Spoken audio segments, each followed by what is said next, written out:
एक देश एक चुनाव की खुल गई पोल। एक देश एक चुनाव बिल लाकर फंसे मोदी। मोदी के बिल पर विपक्ष ने काटा बवाल।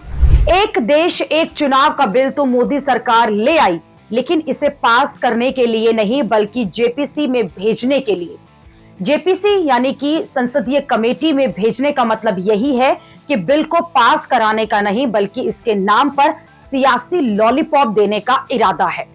वैसे ही जैसे महिला आरक्षण दिए बिना महिला आरक्षण बिल पास करवा दिया गया, वैसे ही जैसे वक्फ बिल पर इतना बवाल कराया गया, लोगों ने यह सवाल उठाए कि जो लोग हरियाणा महाराष्ट्र के चुनाव में एक साथ नहीं करवा सके, वो किस मुंह से एक देश एक चुनाव की बात कर रहे हैं।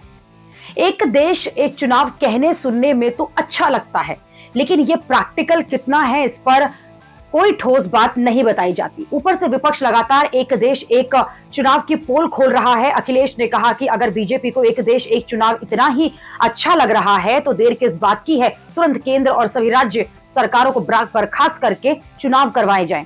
लेकिन महिला आरक्षण की तरह ही एक देश एक चुनाव भी एक जुमला है। अखिलेश यादव ने अपनी लंबी चौड़ी पोस्ट में एक देश एक चुनाव को लेकर मोदी सरकार और बीजेपी पर तीखे हमले किए। अखिलेश ने कह दिया कि क्या एक देश एक चुनाव का मुद्दा महंगाई बेरोजगारी से बड़ा है जो बीजेपी इसे उठा रही है। असल में बीजेपी इन मुद्दों से ध्यान भटका रही है। अखिलेश ने आरोप लगाया कि बीजेपी को सोते जागते सिर्फ चुनाव दिखाई देता है। वो हर बार जुगाड़ से चुनाव जीतते हैं, इसलिए चाहते हैं कि एक साथ जुगाड़ करें और सत्ता में बने रहें।